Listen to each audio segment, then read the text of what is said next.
Estimados participantes, la Escuela Nacional del Indecopi agradece su presencia y les desea muy buenas tardes. Es un placer dirigirme a ustedes y poder darles la más cordial bienvenida a la videoconferencia del día de hoy titulada Acuerdos Internacionales sobre Propiedad Intelectual. Les saluda Mabel Lizarzaburu Rodríguez, directora de la Escuela Nacional de Defensa de la Competencia y de la Propiedad Intelectual. A través de esta videoconferencia que está dirigida a la ciudadanía en general, la Escuela del Indecopi busca ayudar a identificar qué tratados de propiedad intelectual ha suscrito nuestro país, realizando un breve resumen de cada uno de ellos y detallando su importancia para efectos prácticos. En esta ocasión, nos acompaña como ponente la señora Erika Patricia Alvarado Flores, quien es abogada por la Universidad Católica del Perú y máster en Ciencias Jurídicas por la Universidad Pompeu Fabra de Barcelona. Ella es miembro del Ilustre Colegio de Abogados de Lima y del Colegio de Abogados de Barcelona, España. Actualmente se desempeña como ejecutivo de la Sala Especializada en Propiedad Intelectual del Indecopi. Antes de dar pase a nuestra expositora, les expreso mi gratitud por su interés y puntualidad. Les doy nuevamente la más cordial bienvenida a esta conferencia. Muchísimas gracias. Adelante, Erika. Buenas tardes a todos. Muchas gracias, Mabel, por la presentación. Es la primera vez que participo con la escuela y estoy honrada de que me hayan invitado y espero sea de su utilidad lo que vamos a hablar esta tarde. Voy a pasar a compartir mi presentación.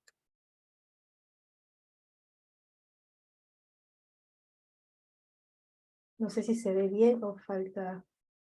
Se ve perfecto. Sí, ahora sí se ve bien.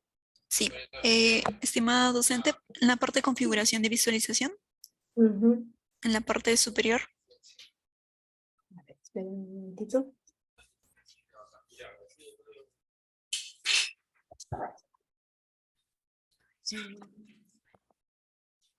A ver, en la parte inferior está para que ponga pantalla completa. Sí, pantalla completa. Ya, y en la parte de ya configuración. Sí, sí, ok. ya lo encontré. ¿Ahora sí? Sí, ahora sí. Ok. Bueno, vamos a hablar hoy día brevemente sobre los acuerdos internacionales sobre la propiedad intelectual que nuestro país ha suscrito y la importancia que tienen en general para la economía.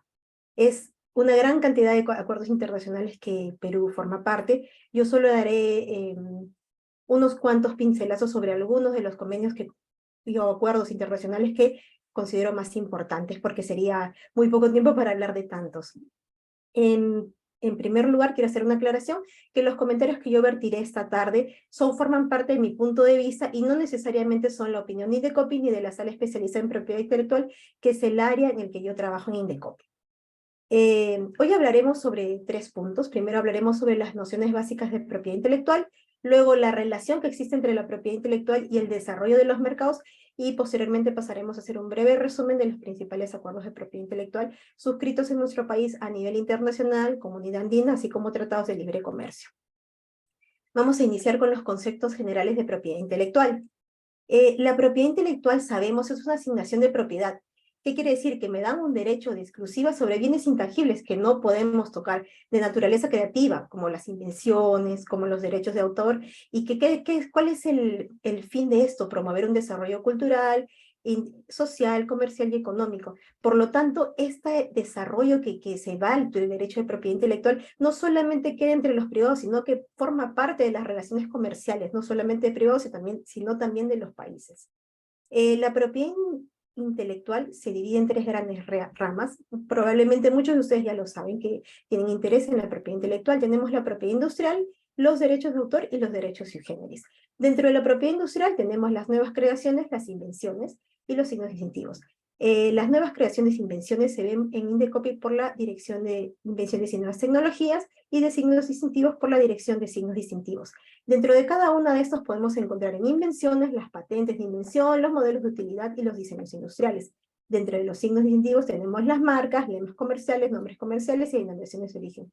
Por su parte, en el caso de los derechos de autor, tenemos los derechos exclusivos sobre obras literarias, científicas, artísticas, obras del intelecto humano y de los derechos conexos. Y finalmente tenemos los derechos sui generis, que son los conocimientos tradicionales, el folclore y los recursos genéticos.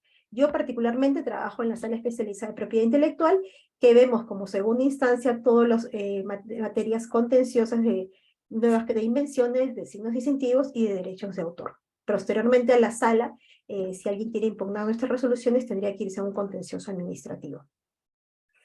¿Por qué es importante la propiedad intelectual? Porque hoy en día facilita el intercambio comercial, motiva las decisiones de compra y da mayor valor a los productos y servicios. Si yo le pregunto a un emprendedor, si le pregunto a un autor, si le pregunto a un titular de una marca o servicio, ¿dónde quiere que su obra, su creación, su marca sea conocida? Le preguntaría y me diría, ¿solo en Lima? ¿Solo en su ciudad de origen? ¿Solo en nuestro país? ¿O su sueño sería que sea conocido en todo el mundo? Yo creo que la respuesta es obvia. Alguien crea algo para que sea conocido en el mercado y no quiere que este conocimiento se quede solamente en su ciudad o en su país, sino que se amplíe hacia otros lugares. Y es ahí donde nace la importancia de los tratados internacionales con otros países de otras latitudes, con países cercanos a nosotros, como serían los de la comunidad andina. Entonces, ¿qué cosa pasa con el comercio? Que tenemos la importancia a través del comercio del intercambio de mercadería, que ya no solamente es interna, sino que traspasa las fronteras. La innovación, la creatividad, forma parte de un valor que le da al comercio internacional. Entonces, ¿cómo podemos facilitar este comercio internacional? Desarrollando políticas comerciales y de desarrollo general como país. ¿Cuáles son los principales acuerdos de propiedad industrial intelectual que ha asumido el Perú? Tenemos en la comunidad andina las dos decisiones importantes, que serían la decisión 486, que es relacionada a la propiedad industrial, y la decisión 351, que corresponde a los derechos de autor y derechos conexos. Tenemos otras decisiones adicionales a estas.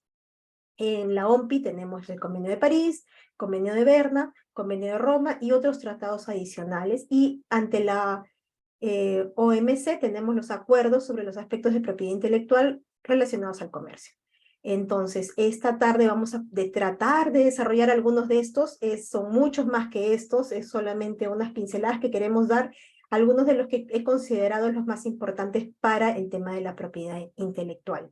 Entonces, vamos a empezar primero con el Convenio de París para la protección de la propiedad industrial. En este caso, es solo propiedad industrial.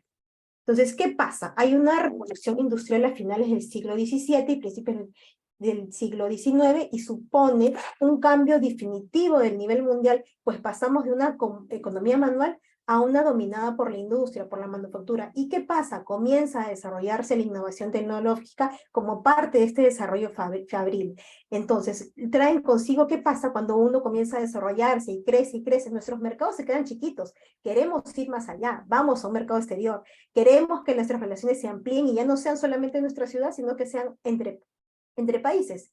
¿Y qué sucede cuando salimos hacia afuera? Necesitamos tener normas iguales o normas homologables que permitan que nuestros derechos de propiedad industrial se puedan ejercer libremente. Porque ¿qué pasaría si salimos y tenemos otro concepto de marcas, otro concepto de patentes, otros tiempos? Entonces, entramos a un terreno desconocido. ¿Y qué pasó en esa época? Se dan cuenta que necesitamos homologar criterios, necesitamos tener reglas semejantes. Y fruto de todo esto nace el Convenio de la Unión de París, que es el primer convenio internacional y uno de los textos más importantes relacionados a propiedad industrial. Y si estos conceptos que se manejan aquí servirán no solamente a los países adscritos, sino que su normativa es repercutida en grandes normas de los regímenes de propiedad industrial en todo el mundo. Entonces, sucede aquí un cambio bien grande de la propiedad industrial que hace que nos empujen a que tengamos que negociar con otros, que tengamos que buscar cambiar y ser ya no solamente nosotros en nuestra casa, en nuestra ciudad, sino ir más allá y buscar que en qué mundo nos enfrentamos, y nos enfrentamos a un mundo distinto, y qué puedo hacer para poder ingresar a ese mundo, tratar de buscar que nuestras reglas sean las mismas, o que sean semejantes, o que tengan unos mínimos de protección. Es así como nace el Convenio de París, firmado en 1883, y que es un tratado internacional aplicable a la propiedad industrial en su más grande término. Tenemos inventos, marcas, diseños industriales, denominaciones geográficas, competencia desleal. En Perú entra en vigencia en 1995 y hoy en día quien lo administra es la OMPI, la Organización Mundial de Propiedad Intelectual. Tenemos aquí una fotografía de los países que a la fecha han suscrito el Convenio de París, que como ustedes verán son gran parte del mundo, y es bastante importante porque sienta las bases para estos acuerdos multilaterales, mundiales, sobre los temas de propiedad industrial. ¿Qué cosa es lo importante de este convenio? Son tres cosas importantes. El trato nacional. ¿Qué es lo que pasa? ¿Qué es lo que piden a través de este convenio? ¿Qué es lo que se acuerda? Que cada uno de los que contratan a través de este acuerdo tienen que conceder a los ciudadanos de los estados contratantes la misma protección que le dan a sus nacionales. Es decir, si yo voy a otro país y quiero ejercer mis derechos, yo tengo que tener, si mi estado fue contratante, que me den el mismo trato. Este trato no solamente se circunscribe ahí, sino también a los que sean vecinos y también a los que tengan un establecimiento industrial y efectivo que tenga como sede uno de los estados contratantes. El segundo tema importante es el derecho de prioridad. ¿Y qué significa? Que sobre la base de la primera solicitud que yo he presentado en uno de estos países, tendré derecho a pedir la protección desde esa fecha en los demás estados contratantes. Se entenderá que las solicitudes serán presentadas el mismo día de la primera solicitud. Y luego se establecen una serie de normas comunes que se tienen que cumplir por todos los estados contratantes respecto de patentes, marcas notoriamente conocidas, nombres comerciales, indicaciones de procedencia y de competencia desleal. Es bastante importante este convenio que acabamos de hablar, porque sienta las bases para la unidad de los países, para las negociaciones entre países. Después de esto vamos a pasar ahora a hablar de los ADPIC, que son los acuerdos de propiedad intelectual relacionados con el comercio. En este caso ya hablamos de propiedad intelectual y se van a incluir también aquí los derechos de autor. ¿Qué pasa? Nos damos cuenta que el grado de protección que se da a la propiedad industrial variaba de diferentes países. Entonces, ¿qué pasa para evitar tensiones, para evitar que haya regulaciones diferentes? Entonces, necesito ordenarme. Entonces, comienzan unas negociaciones en la ronda de Uruguay que se intentan buscar reducir estas diferencias para proteger derechos de diferente manera y someterlos a unas normas internacionales que serían administradas por la Organización Mundial del Comercio. Entonces, ¿qué es lo que pasa en este acuerdo? Que se establecen límites mínimos de protección que cada gobierno debe otorgar a los demás miembros de la OMC. Aquí es una cosa importante recordar que luego lo vamos a tratar cuando hablemos de los TLC, que estas obligaciones eran a cada gobierno. En nuestro país entró en vigor los ADPIC en enero del año 2000. Entonces, ¿qué pasa con este acuerdo? Es el acuerdo más completo multilateral donde se reconocen derechos de propiedad intelectual. Se reconoce que estos elementos son importantes para el comercio internacional. Se dan normas o enforcement para que los contratos que los tratados internacionales hasta este momento no tenían. ¿Qué quiere decir? Que tengo yo obligaciones para yo tener un absoluto cumplimiento en mi país. Se da la posibilidad de sancionar a los países si es que no cumplen con estos requisitos mínimos que yo les estoy poniendo. Entonces, fijamos un mínimo como país suscriptor, tú tienes que cumplir ese mínimo y si quieres puedes darle más, pero no menos, porque si tú le das menos, podemos ir a denunciarte entre la OMC. Entonces, es una norma para poder darle más fuerza a los cumplimientos de estos de aquí. Entonces, ¿qué facilita? El comercio de conocimientos, de la industria creativa. ¿Qué pasa? Comenzamos a solucionar relaciones comerciales intercediendo en la OMC. Al margen de las políticas nacionales, yo ya he firmado un acuerdo internacional, ya formo parte de este acuerdo, entonces tengo que regirme por las normas de la OMC. Entonces, hacemos un marco integral de propiedad intelectual y incluimos innovación, transferencia de tecnología y muchas cosas que redundan en el bienestar público. Es un reconocimiento de lo valioso de la propiedad intelectual y su relación importante con el comercio y la necesidad de tener un sistema equilibrado. Podemos ver aquí en este cuadro los países que forman parte de los ADPIC. Tenemos en morado todos los miembros de los ADPIC. En verde, un verde oscuro, tenemos los que pueden aplicarse plazos más amplios, y en verde claro, los APICs que están ahorita negociando su adhesión. Pasaremos ahora a hablar del Convenio de Berna. El Convenio de Berna es en particular sobre derechos de autor. ¿Y qué es lo que pasa? Aquí es un convenio internacional en el que hablamos de la protección de las obras literarias y artísticas. Su primer texto fue firmado en septiembre de 1886 en Berna. Ha sido completado, revisado en varias ocasiones. Tenemos que la última enmienda fue de septiembre de 1979. ¿Y qué es lo que trae una nueva visión de derechos de autor? Y la importancia del establecimiento de leyes comunes para los países. Perú es parte desde 1988.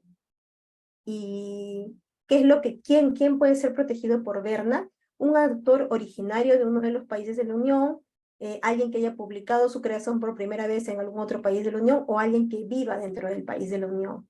Entonces tenemos tres principios básicos. Uno, el trato nacional, que ya lo habíamos visto antes en París. El trato nacional, ¿qué quiere decir? Que las obras originales de uno de los estados contratantes deberán ser objeto en todos los países contratantes de la misma protección que se conceden a sus propios, a sus nacionales. Si yo voy a un estado contratante, me tienen que tratar de la misma manera. No necesito ni cumplir ningún requisito para tener protección. Estamos hablando de una protección automática. Y luego la protección es independiente de la existencia de una protección en el país de origen. ¿Qué quiere decir? Que si en mi país de origen no se reconoce, pero en el convenio sí está establecido, entonces tenemos que protegerlo porque hay una independencia entre la norma y lo que se establece en tu país de origen.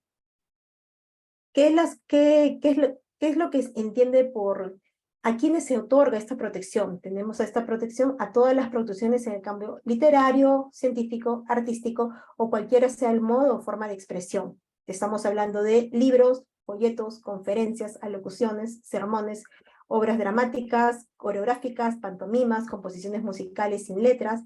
¿Y qué es lo que se le reconoce a estos autores? Que solamente ellos tienen el derecho exclusivo a autorizar la traducción, a realizar adaptaciones de su obra, a representar y ejecutar en público su obra, a recitar estas obras en público, a transmitirlas en público, a entregar el derecho a radiodifundir estas obras, a realizar una reproducción bajo cualquier procedimiento, bajo cualquier forma, el derecho a utilizar la obra como base para una obra audiovisual. Es decir, tenemos a través de este convenio le damos muchos derechos al autor de que solamente él puede brindar la autorización para hacer diferente manipulación de su obra, para hacer diferentes cosas, para la obra en medios audiovisuales, y así mismo también prevé los derechos morales, el derecho a que el autor reivindique su propiedad y asimismo a oponerse de que se haga una mutilación, una modificación, cualquier atentado que cause perjuicio al honor o la reputación del autor. Entonces estamos hablando de proteger a los autores en diferentes ámbitos. Se habla de un plazo de protección de 50 años posteriores a la muerte del autor. Hay excepciones en obras anónimas o pseudónimas, en obras audiovisuales, que estamos hablando de 50 años desde que las obras hayan sido accesibles al público. En obras de arte aplicadas y fotografías, estamos hablando de un mínimo de 25 años. Esta convención establecía plazos mínimos. Los países podían establecer plazos mayores a este. Pasaremos ahora a la Convención de Roma, en la que hablamos de la protección a artistas, intérpretes, ejecutantes, productores de fonograma y organismos de radiodifusión. En este caso, Roma fue suscrito en 1961, establece derechos mínimos de los artistas, interpretantes, ejecutantes. En el Perú entra en vigor en agosto de 1985. Hablamos otra vez de lo mismo que hemos hablado antes y que se puso desde París, el trato nacional. Se tiene que tratar de la misma manera que tú tratas a sus nacionales, tienes que tratar a los que han firmado o suscrito el convenio. Y en este caso, este convenio atañe a artistas o intérpretes, sean nacionales o no del Estado, por respecto a interpretaciones y ejecuciones realizadas o fijadas por primera vez o radiodifundidas en ese territorio, productores de fonogramas, lo mismo, nacionales de ese Estado, publicados o fijados primera vez en ese estado, y organismos de difusión que tengan su domicilio legal en el territorio o estado con derecho con respecto a emisiones difundidas o emisiones desde situadas desde el territorio. Entonces estamos hablando de tres importantes autores, artistas, intérpretes, productores, que son protegidos por esta norma. Entonces, igual como hemos hablado en los anteriores casos en derechos de autor, le da la facultad a que sean ellos los que tengan que dar autorización y que no se puedan realizar sin su consentimiento la radiodifusión o comunicación al público de las interpretaciones, la fijación de la interpretación, la reproducción de la fijación de dicha interpretación, y con fines distintos a aquellos que haya dado su consentimiento, si es que él hubiera dado y hacen un uso distinto al que dio su consentimiento. Igual en los fonogramas, el derecho a autorizar, reproducir directamente los fonogramas. Entonces, definimos en Convención de Roma qué es un fonograma, y se entiende que es la fijación exclusiva sonora de sonidos de ejecución o de sonidos. Cuando el fonograma publicado con fines comerciales sea objeto de utilizaciones secundarias, tales como radiodifusión o la comunicación al público de cualquier forma, el usuario deberá abonar una remuneración equitativa y única a los artistas, intérpretes, ejecutantes o a los productores de fonogramas o ambos. Sin embargo, los estados contratantes tienen la facultad de no aplicar esta norma o de limitar su aplicación. También hablamos de los organismos de radiodifusión. También ellos tienen el derecho a autorizar o prohibir la retransmisión de sus emisiones, la fijación de sus emisiones, la reproducción de las fijaciones, la comunicación al público de las emisiones cuando se realicen en lugares accesibles al público previo pago de un derecho a entrada. En este caso, el plazo que se otorgó como mínimo era de 20 años contados desde que se haya realizado la fijación, de que haya tenido lugar las interpretaciones, de que se haya difundido las emisiones de radiodifusión. Sin embargo, es importante aclarar que las legislaciones nacionales siempre prevén, no siempre, pero muchas veces prevén mayores plazos de protección, hasta de 50 años, para los fonogramas y las interpretaciones y ejecuciones. Vamos a pasar ahora a uno más, son bastantes, espero que no esté hablando muy rápido, suelo hablar muy rápido. Entonces pasamos ahora a la WIPO Copyright Treaty, es WST, que es un tratado que es básicamente que se adoptó en Ginebra y que entró en vigor en marzo del 2002 tras el depósito de los 30 instrumentos de ratificación. Está administrado por la OMPI, es el depositario de este tratado, y son objeto de protección.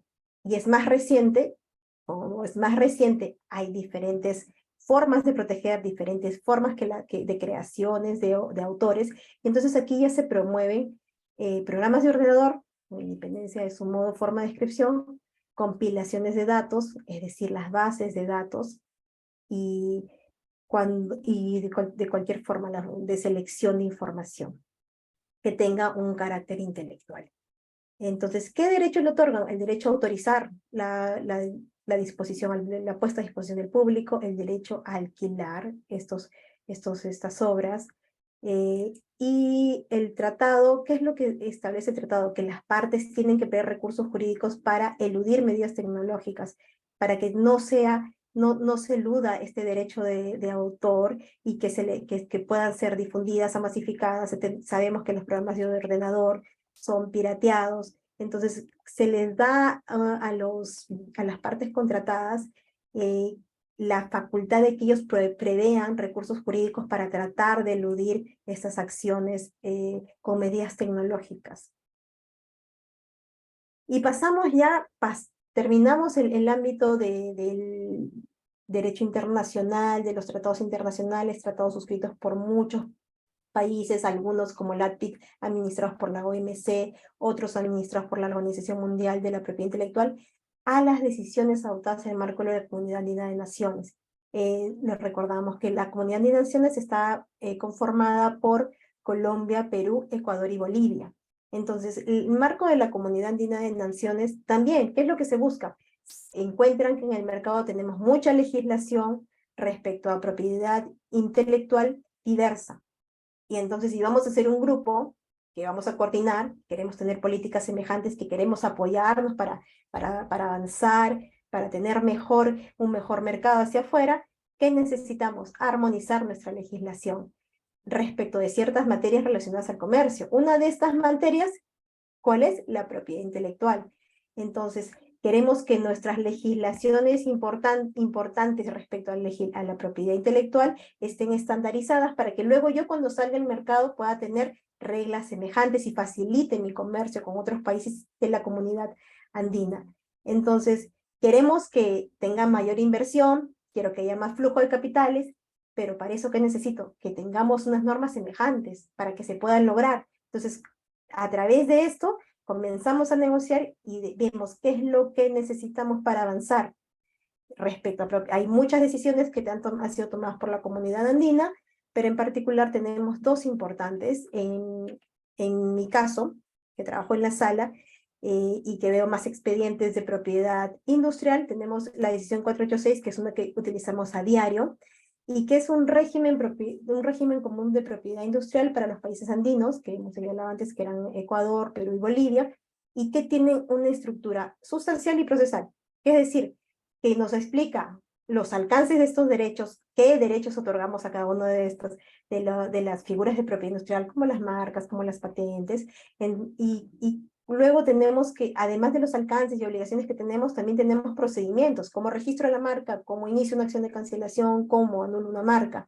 Entonces, cómo llevo un proceso de infracción contra mi marca. Entonces, es una norma que a día de hoy en Perú la utilizamos constantemente, y si alguno de ustedes litiga, sabe que es la base para el tema de propiedad industrial. Esta decisión es una decisión supranacional, tiene una aplicación inmediata, prima sobre la norma nacional, porque ha sido tomada en base a un régimen normativo común, que estamos hablando de la Comunidad Andina de Naciones, y es aplicación directa, es decir, no necesito que alguien me venga y me apruebe aquí, no. Una vez que ha sido tomada, tiene aplicación directa para los nacionales de los países miembros para que produzca efectos. Anteriormente a esa teníamos una decisión que era 344 que no se adecuaba a los ACPI. Entonces, como nuestros países querían formar parte y ser suscriptores del ACPI, teníamos que modificar nuestra 344. En ese momento, formaba parte de la Comunidad Andina de Naciones Venezuela.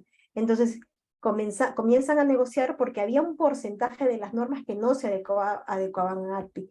Entonces, se negocia y finalmente se da a la luz la decisión 486, que es hasta el día de hoy es la que nosotros aplicamos a nuestros procedimientos en Indecopi relacionados a propiedad industrial. Asimismo, también hay una decisión que tiene relación sobre los derechos de autor y derechos conexos. Es considerada en su momento, he estado revisando que hay mucha crítica hoy en día sobre esto, pero en su momento fue una relación que fijaba niveles de protección semejantes a ACPIC, que ese entonces recién los países estaban en camino para suscribirse a ACPIC. Entonces, ¿qué es lo que facultó esto? Que luego cuando los países querían suscribirse a ACPIC, el camino para ingresar era más fácil. ¿Por qué? Porque las decisiones que figuraban en este acuerdo internacional ya estaban tomadas en una decisión andina. Entonces, en su momento fue muy elogiada. Hoy en día hay muchos personas que están en contra y que señalan que debería actualizarse. En su momento fue muy novedosa, inclusive hablábamos de bases de datos, de software, una regulación avanzada que probablemente sea realizada en los próximos años, porque en un mundo cambiante, globalizado, con tantas formas hoy día de creación, que no nos circunscribimos con la tecnología, con la globalización, probablemente necesitemos una norma más actual en relación a esto, ¿no? Y quiero finalizar ahora hablando de los tratados de libre comercio y de propiedad intelectual. Muchos de ustedes nosotros nos preguntaremos por qué es importante un tratado de libre comercio con la propiedad intelectual. ¿Y qué es lo que pasó? Cuando suscribimos los ACPI, a los miembros se les dio la libertad de que implementen las políticas según sus propios medios. Se les dijo que podían utilizar los métodos adecuados para implementar esto en sus legislaciones nacionales, no se les impuso nada. ACPIC solamente otorgaba contenidos mínimos y no se aplicaba a los particulares, como retrocediendo hacia atrás cuando hemos hablado de los ACPIC eran obligaciones para los estados contratantes, no para los privados. Entonces, ¿qué es lo que pasa? Los estados de primer mundo, los países desarrollados, comienzan a utilizar y no verse totalmente satisfechos con un ACPI. ¿Y qué es lo que buscan? Tener una cobertura de derechos de propiedad intelectual más amplia, que se vaya más allá de lo estipulado. Y entonces, ¿qué pasa? Que lo pueden lograr a través de los tratados de libre comercio. Entonces, si bien un tratado de libre comercio es un contrato entre dos o más países, un bloque de países de manera vinculante y cuyo objetivo es eliminar obstáculos en el intercambio comercial y consolidar los accesos a bienes y servicios, con el fin de que se suscriba, se incluyen también temas, además de comerciales, económicos, institucionales, temas de propiedad intelectual. Y ¿qué es lo que buscamos los países en vías de desarrollo? Que nuestros nacionales tengan exportaciones hacia estos países. En particular fue muy controversial las negociaciones con Estados Unidos, y entonces nosotros necesitamos de ellos para que nuestros productos salgan, para que nuestra economía se dinamice, para que nuestros productos salgan hacia el mercado.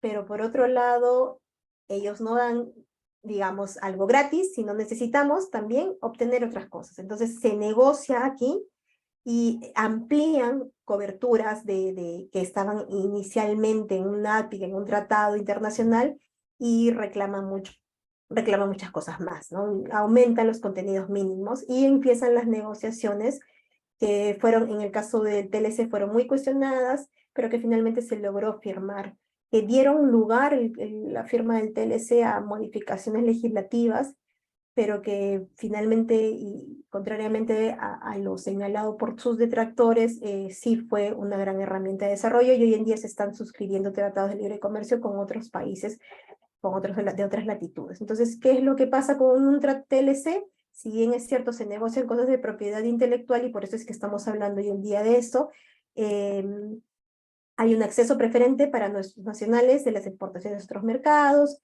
hay inversión privada que comienza a fluctuar, se incrementan, se eliminan distorsiones en el mercado como aranceles, cuotas de importación, subsidios, barreras arancelarias, se propicia una economía a mayor escala, mayor grado de especialización económica y una mayor eficiencia en los factores productivos, se fomenta las mejores prácticas empresariales del país y todo eso, pero por su parte, un trozo pequeño de esto, además de todas las negociaciones económicas, de todo lo que haya, también es el tema de propiedad intelectual, y es por eso que lo traje a colación hoy en día, ahora mismo, y la relación que tiene con ADPIC, ¿no? Porque en ADPIC se establecían contenidos mínimos y quienes negocian exigían más. Entonces se hace una negociación, en particular con Estados Unidos, y se tuvieron que negociar ciertos cambios sobre propiedad industrial, sobre patentes, y felizmente hoy en día es una vía de salida para nuestros exportadores, para la población activa que se dedica al comercio, ¿no? Hoy en día tenemos tratados de libre comercio, el principal y que fue muy sonado, con Estados Unidos, con Canadá, con China, con Singapur y con Tailandia. El año pasado, Perú ha suscrito nuevos tratados relacionados a la propiedad intelectual. Básicamente son tratados que los he señalado aquí. Tenemos de Locarno, Estrasburgo, Niza, Viena, y básicamente estamos hablando de clasificaciones internacionales para dibujos y diseños industriales, para patentes, para productos y servicios. ¿Y de qué nos sirve eso? Nosotros, por ejemplo, en Perú ya utilizábamos NISA para la clasificación, sino que ahora ya forma parte de uno de los tratados que nosotros hemos circunscrito, ¿no? Entonces es importante que Perú vaya poco a poco yendo con la línea del comercio internacional, de agruparse, si bien no somos un país con una economía comparable a otros países en desarrollo, la idea y el punto es avanzar hacia ello, es poder tener más, que se genere un mayor desarrollo en nuestras economías. Es importante señalar que el resumen de todos estos convenios y tratados internacionales que he podido mostrarles hoy es que hay una gran relación entre la propiedad intelectual y el desarrollo de los mercados y el desarrollo de nuestras sociedades. ¿Por qué? Porque como decíamos al inicio, necesitamos salir hacia afuera, necesitamos vender hacia afuera, promover nuestras obras afuera, nuestros inventos afuera. Pero ¿qué es lo que necesitamos como país, como sociedad?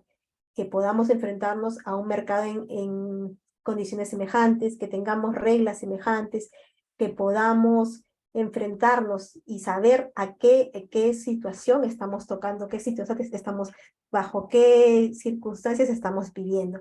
Entonces, es importante que Perú forme parte de todos estos acuerdos internacionales que poco a poco en el transcurso de los años hemos podido avanzar, hemos podido suscribir y considero que Perú estamos en unas vías adecuadas, más allá de todas las situaciones políticas o económicas que han sucedido en los últimos años, estamos en un camino adecuado y que probablemente se estén negociando más acuerdos internacionales, más tratados internacionales que ayuden a nuestros nacionales, que ayuden a nuestros inventores, que ayuden a nuestros titulares de marcas a salir hacia afuera, que podamos utilizar todos estos normativa para poder generar un valor para nosotros. Entonces, creo que ha sido un poco rápido. Les agradezco su atención. He tratado de resumir un poco. Tenemos más tratados firmados por Perú, de denominaciones de origen, de patentes. He querido solamente dar un pequeño resumen histórico de los principales acuerdos que Perú ha suscrito y que sabemos que esto contribuye y es muy importante para el desarrollo de nuestras naciones. Y no sé si hay preguntas, si hay algo que... Ajá.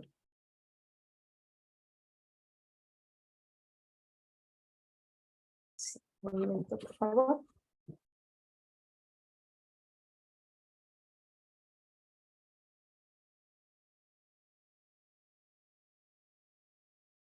Sí, aquí me han pasado una pregunta, me señalan qué rango tienen los tratados o normas comunitarias, cómo se resuelven ante un conflicto entre esas normas y una norma nacional. Las normas comunitarias, como las de la Comunidad Andina, tienen un rango supranacional, entonces entre un conflicto con una norma nacional, quien va a primar es la norma comunitaria.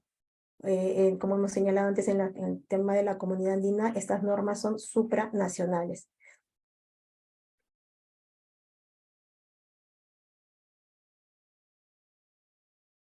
Me hacen una pregunta sobre derechos de autor, me señalan el autor de un libro, desde cuándo tiene derecho o desde que se terminó de imprimir el libro, desde su publicación. Los derechos de autor son derechos, no son derechos constitutivos. Lo que hacen cuando tú inscribes un derecho de autor es de reconocer que existe un titular bajo dicha obra. No es como en el caso de las marcas, porque en las marcas sí es constitutivo de derechos, entonces la marca existe desde que se inscribe. En el caso de derechos de autor, no. En el derecho de autor existe desde que tú creaste esa obra, y lo que hace Indecopi al registrarlo es tener una certificación de que tú tienes un derecho de autor y que no es que nosotros te damos la titularidad. Tú ya eres autor desde que se creó la obra. Otra pregunta que es semejante. Sí, otra pregunta que nos hablan es el Tratado de Madrid. El Tratado de Madrid, Perú todavía no es suscriptor del Tratado de Madrid. Entiendo que se están evaluando. No es tan fácil suscribir un tratado un tratado de esa magnitud.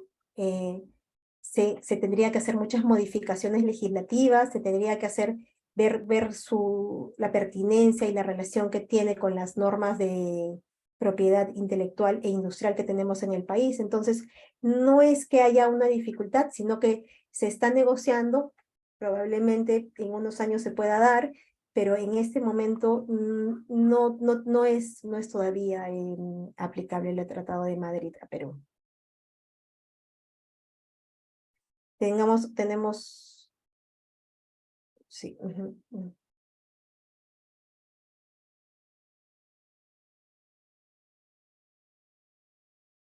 Me preguntan si la adhesión al Tratado de Madrid podría complementar o afectar algún tratado ya suscrito en el Perú en el marco de la propiedad intelectual. Entiendo que para que Perú se suscriba a un tratado tiene que ver la pertinencia de esta y si tiene lugar con las demás legislaciones que tiene. No, si nosotros vamos a suscribir algo que está contra otras legislaciones, otros tratados que nosotros ya hayamos suscrito, se tiene que ver la pertinencia, porque tendríamos que dejar de ser suscriptores de algo, porque no vamos a tener un tratado que contradiga a otro, siendo ambos supranacionales, no podemos ir en contra de esto.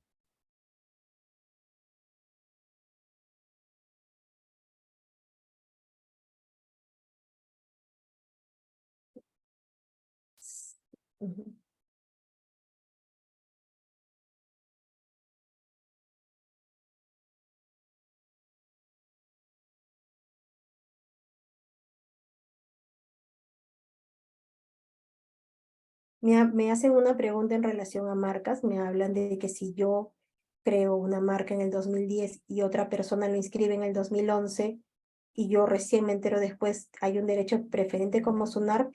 En el caso y estamos hablando ya en el caso de las prácticas de marcas, si yo inscribo una marca sabiendo que ese signo había sido utilizado antes por alguien en el mercado,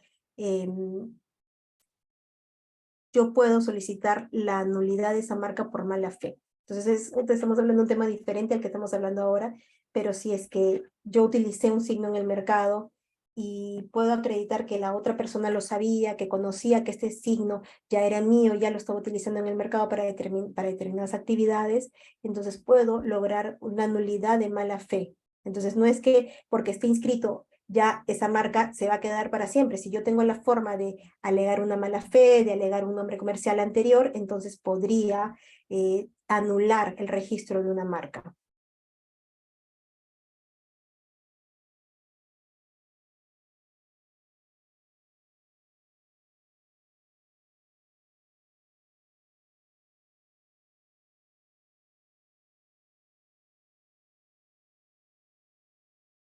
Me hacen una pregunta, ¿los tratados se derogan por unos nuevos o todos se mantienen vigentes? En este caso, los tratados que hemos hablado ahora no son contradictorios, regulan diferentes aspectos de la propiedad intelectual y están vigentes los que hemos conversado el día de hoy.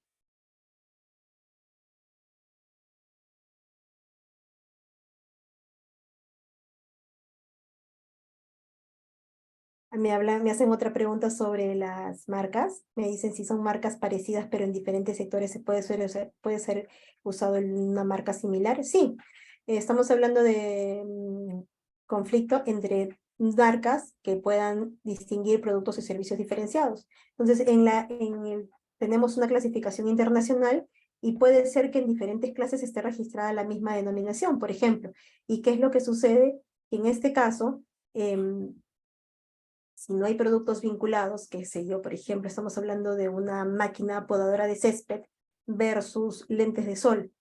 Entre esos productos no hay ninguna vinculación, entonces tranquilamente pueden convivir en el mercado sin tener ningún problema y se puede otorgar el registro. El problema que sucede entre las marcas, siguiendo el plano práctico, es que si yo solicito una marca semejante a una que ya está inscrita, fonética, gráficamente, figurativamente, y adicionalmente los productos o servicios a los que se van a referir están vinculados, que hay una relación de complementariedad, que sean semejantes, que sean empresas vinculadas. Entonces, en este caso, sí, no se le va a otorgar la marca, se va a denegar la marca. Otra pregunta relacionada a las marcas, me dicen, si una marca no se usa por un largo tiempo, ¿otra persona puede pedir la nulidad y usarlo? En este caso, dejar de usar de una marca no es una nulidad. Una nulidad es cuando yo cuestiono que esta marca haya sido válidamente otorgada o no, versus que el dejar de usar no cuestiona la forma como fue otorgada. La marca fue otorgada válidamente, solamente que el titular dejó de utilizarlo en el tiempo. Entonces yo tengo la posibilidad, si yo conozco una marca y la pretendo registrar a mi favor, yo sé que esta marca no está siendo utilizada, solicito una acción de cancelación por falta de uso. Entonces, si es, inicio en Tindecopio un procedimiento y en el que yo tengo que demostrar, el titular de esa marca tiene que demostrar que realmente ha sido utilizada en el mercado. Si no ha sido utilizada esta marca en el mercado, ¿qué es lo que sucede? Que yo logro la cancelación de la marca y tengo un derecho preferente para inscribir esa marca a mi favor.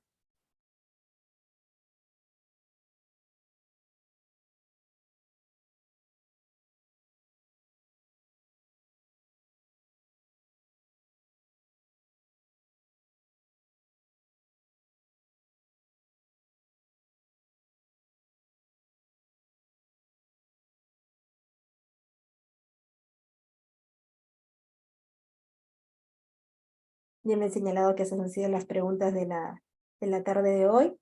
Estoy agradecida con ustedes de haberme escuchado. De repente he ido un poquito más rápido de lo normal. Suelo hablar rápido. He tratado de reflejarles lo que he podido investigar sobre los tratados, que son básicamente normas supranacionales que nos ayudan a nosotros a poder implementar los derechos de propiedad intelectual en nuestro comercio, en nuestra economía, en nuestro quehacer diario, como normas de salir hacia el mercado, ¿no? Muchas gracias, Patricia. Hemos tenido bastante participación de parte de los inscritos. Queremos agradecerte por tu exposición, agradecer a la ponente por su excelente exposición y a todos los participantes por su activa participación y asistencia en la videoconferencia. Además, nos gustaría invitarlos a completar la breve encuesta de calidad que está en el chat para ayudarnos a mejorar nuestras ofertas académicas.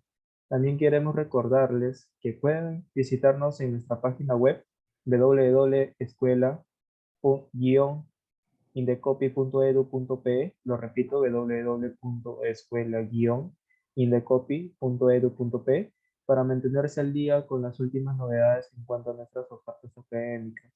Con esto concluimos la videoconferencia de hoy. No sé si Patricia quieres dar algunas palabras. Sí, muchas gracias a todos por su participación. Tengo la oportunidad ahora de ver el chat y he visto que hay muchas preguntas relacionadas a la práctica de la propiedad industrial intelectual. Yo trabajo en la sala especializada en propiedad intelectual, soy ejecutivo y les puedo dejar mi correo electrónico si desean hacer alguna otra pregunta ya de la práctica. He visto que hay algunas que se han quedado en el aire y que son básicamente no temas de tratados internacionales, sino de la práctica en sí. Entonces, si alguna persona quisiera por efectos académicos contactarme, yo les puedo dejar mi correo electrónico en el chat ahora mismo. Muchas gracias, Patricia. La expositora lo va a compartir a través del chat. A los que se animan a tener consultas adicionales, le pueden dejar sus consultas a través de su correo, y ella va a estar muy contenta de poder ayudarlos. Muchas gracias, Patricia, por tu apoyo. Gracias, Jesús. Gracias a todos por su participación. Hasta luego, participantes. Que tengan buenas tardes.